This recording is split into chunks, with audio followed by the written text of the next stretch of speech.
Hey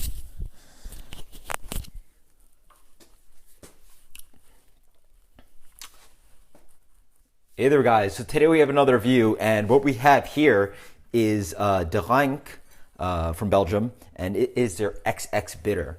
This is an Belgian IPA from them. It's actually a beer that I had very early on getting into craft beer. It's a beer that I very much enjoyed, but it is slightly cost prohibitive. It is, I believe, something like $6-7 for actually not even 12 ounces, a small bottle. It's 11.2, that kind of European smaller bottle.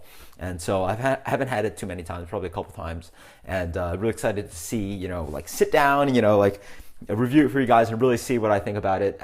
Having had it probably, I would say, wow, years ago. I would say towards 2 years ago. And so yeah, let's dig in. This is a decently hopped, again, Belgian beer with, imagine, Belgian yeast. And they actually put on their bottle cap, yeah, there you go, expiration date, 12/12/18.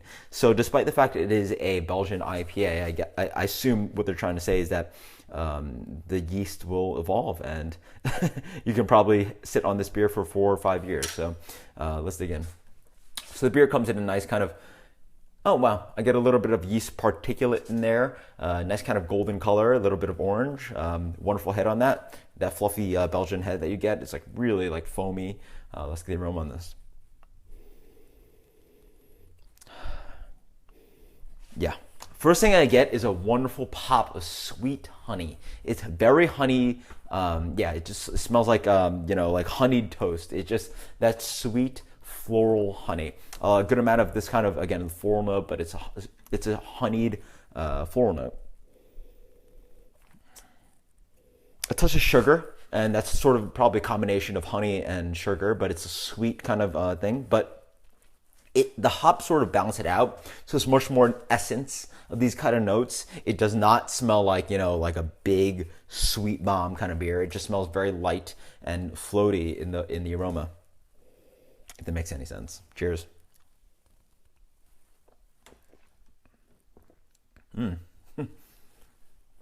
That is deliciously refreshing.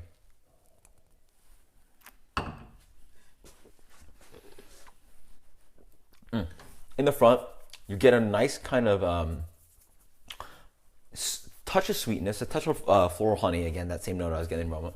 But it's a nice pop of this kind of grassy hop flavor.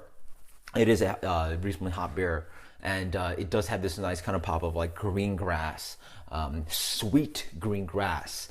If you've ever drank like this like green grass juice, if you've ever done that at some place, they do that for health reasons.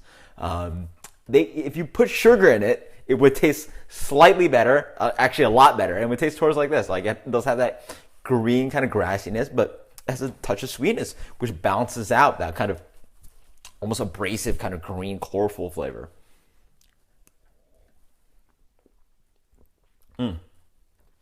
Wonderful balance of that, again, that sweetness, that honey sweetness is dragging on throughout. But it's not really sweet beer, but it's the essence of that bright kind of honey note. Again, honey obviously tastes different from sugar, and it's offering this kind of note of sweetness and honey that's different from just sugary sweetness. Again, that wonderful bittering of hops coming through, more traditional kind of European hops. Again, that grassiness, a little bit of floral, lots of floral actually. I'm actually getting almost a slight perfume, slight kind of lavender kind of flavor. On the back end, it is very dry, more towards a champagne or actually towards a saison or something like that.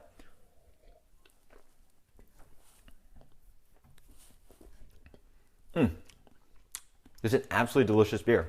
On the back palate, it slightly falls out. But that's great. That's fine. It's definitely a beer that would be great for, having with food. It just has wonderful kind of carbonation, a little bit of like sweetness, a little bit of that kind of grassy hop flavor. It's absolutely delicious. It actually, for me, is so interesting because it has that honey note and that kind of hoppy note. It's like a beautiful kind of balance of interesting flavors, and it doesn't really define itself in any sense of like, hey, this is a saison, hey, this is a Belgian IPA. It sort of plays in these like what's the definition of any style, right? Like, I mean, Sean Hill sort of talks about how he has issues of trying to define styles, and he tries to go aggressive about the fact that he doesn't try to pigeonhole his beers into any traditional kind of style, because he's not making a Belgian saison, right? He's making his own beer, and he's branding it as it is what it is.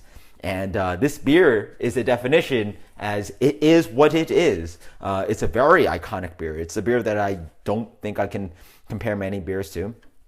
But on the profile being quote unquote interesting, I do want to compare it to a Hill Farmstead beer, which is very exciting. I actually do not know the beer advocate rating because I didn't look it up beforehand, but that actually is helpful because actually I will be giving you a more quote unquote objective review compared to what the beer advocate rating is.